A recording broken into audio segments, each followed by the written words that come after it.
Hello friends, स्वागत है आप सभी का अपने चैनल एजुकेशन एसके पॉइंट में। हम यूथ कंपटीशन टाइम से बुक हिस्ट्री को कवर कर रहे थे और हिस्ट्री में हम पहले प्राचीन इतिहास को कवर कर रहे थे। आज हम गुप्तों के उदय से पूर्व भारत की राजनीतिक दशा को देखेंगे। इस बुक में वन लाइनर क्वेश्चन दिया गया है और ये 1 लाख महत्वपूर्ण क्वेश्चन है जो एनसीईआरटी बेस्ड क्वेश्चन है, जो आपके किसी भी एग्जाम के लिए ही काफ़ी इंपॉर्टेंट होने वाला है। तो चलिए शुरू करते हैं गुप्तों के उदय से पूर्व भारत की राजनीतिक दशा को। गुप्तों के उदय से पूर्व भारत की राजनीतिक दशा। कुषाणों के पतन के बाद से लेकर गुप्तों के उदय के पूर्व तक का काल राजनीतिक दृष्टि से कैसा रहा है, तो विकेंद्रीकरण तथा विभाजन का काल रहा है। अब देखते हैं नागवंश। कुषाणों के पतन के पश्चात मध्य भारत तथा उत्तर प्रदेश के भूभागों पर किस शक्तिशाली राजवंश का उदय हुआ था, तो नागवंश का उदय हुआ था। गंगा घाटी में कुषाण सत्ता के विनाश का श्रेय किस राजवंश को दिया जाता है, तो नागवंश को दिया जाता है। पुराणों के अनुसार नाग कुलों का शासन किन क्षेत्रों में था, तो पद्मावती, ग्वालियर, मथुरा, कांतीपुर में था। पद्मावती की पहचान किस स्थल से की जाती है, तो ग्वालियर के समीप पद्मवैया नामक स्थान से की जाती है।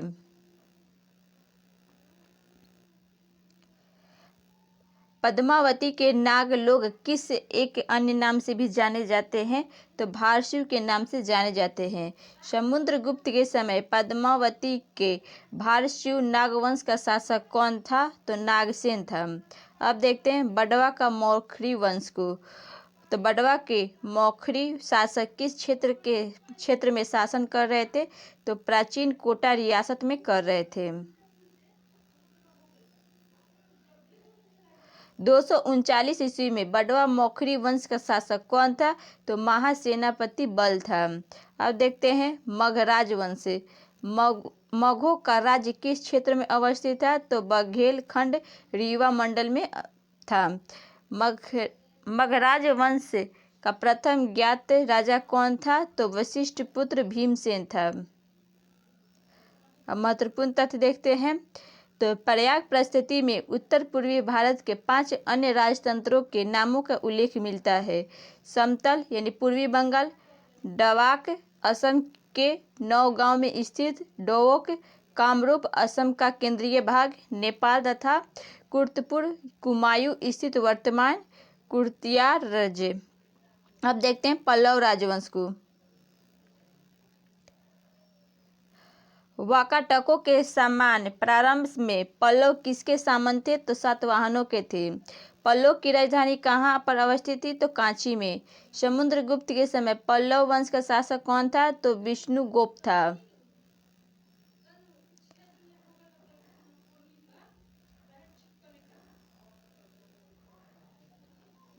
अब देखते हैं गणतंत्र का जनजातीय राज्य।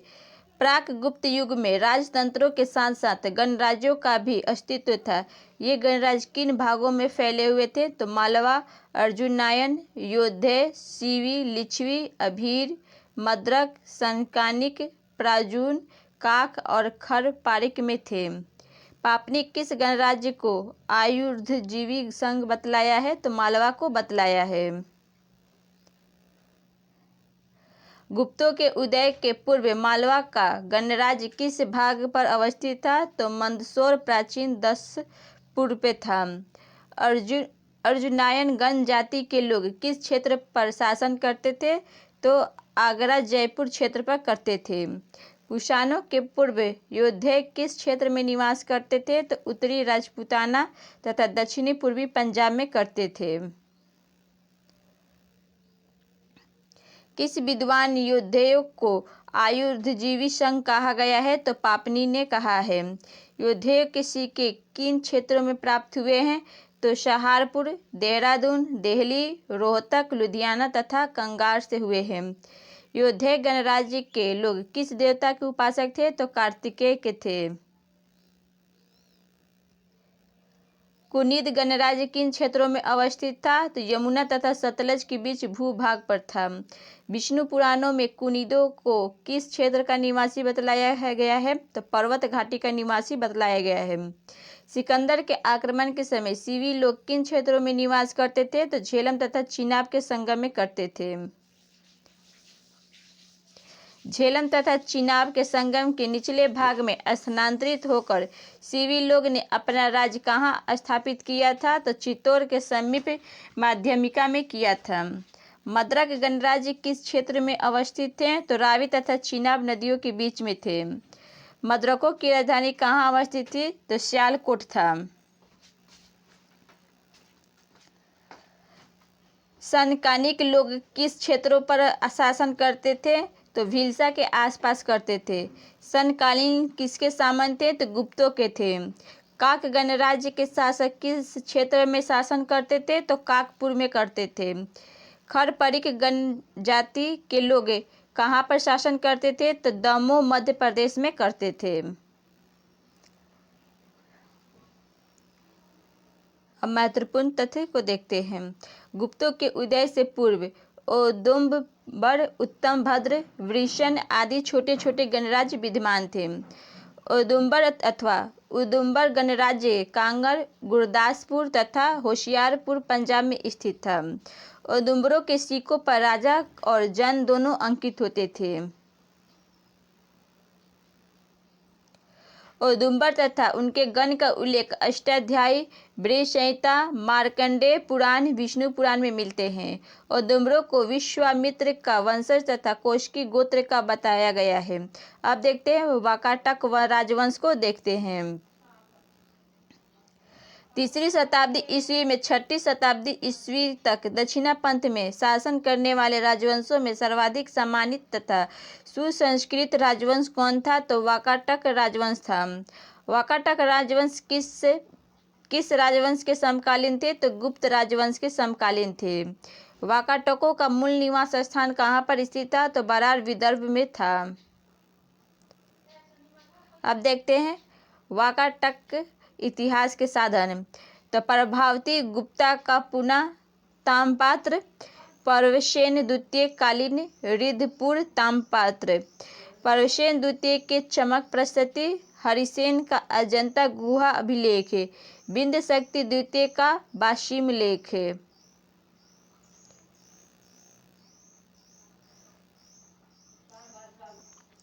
वाकाटक गुप्त संबंधों के संदर्भ में जानकारी किन ताम्रपत्रों से प्राप्त होती है? तो पूना तथा रिद्धपुर ताम्रपत्र से होता है। वाकाटक वंश के शासकों की राजनीतिक उपलब्धियों का विवरण किस गुहा लेख से मिलता है? तो अजंता के गुहा लेख से मिलता है। अब देखते हैं विंध्य शक्ति। वाकाटक राजवंश की स्थापना किसने की थी? तो विंध्य शक्ति ने किए थे। वाकाटक राजवंश की स्थापना किस वर्ष हुई थी? तो 255 ईस्वी में हुआ था। वाकाटक के पूर्वज किसके सामंत थे? तो सातवाहनों के थे। अजंता के लेख में विंध्य शक्ति के प्रशंसा किस बात पे की गई है? तो किस बात पे की गई है? तो उसके महान युद्धों को जीतकर अपनी शक्ति का विस्तार किया था। उसके क्रोध को देवता भी नहीं रोक सकते थे। वह इंद्र के समान प्रभाव वाला था और उसके अपनी भुजाओं के बल में समस्त लोगों की विजय की थी। वाकाटक राज शासक विंध्य शक्ति ने कब तक शासन किया था? तो 275 ईस्वी तक किया था। अब देखते हैं प्रवशसेन प्रथम को देखते हैं। विंध्य शक्ति के पश्चात वाकाटक साम्राज्य का कौन शासक हुआ? तो प्रवसेन प्रथम हुआ। वाकाटक राजवंश का वह कौन सा शासक जिसने सम्राट की उपाधि धारण की थी? तो प्रवसेन प्रथम था। प्रवसेन प्रथम ने कब से कब तक शासन किया? तो 275 से 335 ईस्वी में किया था। पुराणों के अनुसार प्रवसेन प्रथम ने कुल कितने अश्वमेध यज्ञ किए थे? तो 4 किए थे। गुप्त शासक चंद्रगुप्त द्वितीय की पुत्री प्रभावती गुप्ता का विवाह वाकाटक वंश के किस शासक के साथ हुआ था? तो रुद्रसेन द्वितीय के साथ हुआ था। प्रभावती गुप्ता अपने पिता चंद्रगुप्त द्वितीय का धारण गोत्र धारण करती है। इसका उल्लेख किस ताम्रपत्र अभिलेख में किया है? तो पूना ताम्रपत्र अभिलेख में किया गया है। वाकाटक शासक प्रसेन द्वितीय ने किस ग्रंथ की रचना की थी? तो सेतुबंध प्राकृत काव्य ग्रंथ की रचना की थी।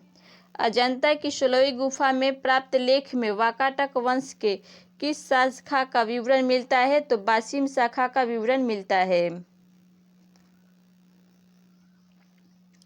वाकाटक बासिम शाखा का सर्वाधिक शक्तिशाली राजा कौन था? हुआ तो हरिसेन हुआ। वाकाटक वंश का अंतिम शासक कौन था? तो हरिसेन था। वाकाटक शासक हरिसेन की मृत्यु कब हुई थी? तो 550 ईस्वी में हुआ था। वाकाटक साम्राज्य के पतन के पश्चात उसके स्थान पर किस राजवंश ने अपना साम्राज्य स्थापित किया था? तो चालुक्य ने किया था। अब देखते हैं महत्वपूर्ण तथ्य को। वाकाटक शासक विद्या प्रेमी तथा काल और साहित्य के उदार संरक्षक थे। संस्कृत के वैदर्भी शैली का पूर्ण विकास वाकाटक शासकों के दरबार में ही हुआ था। प्रसेन द्वितीय ने मराठी प्राकृत काव्य सेतुबंध की रचना की थी तथा सर्वसेन ने हरिविजय नामक प्राकृत काव्य ग्रंथ लिखा है। कालिदास ने वैदर्भी शैली में मेघदूतम ग्रंथ की रचना की है।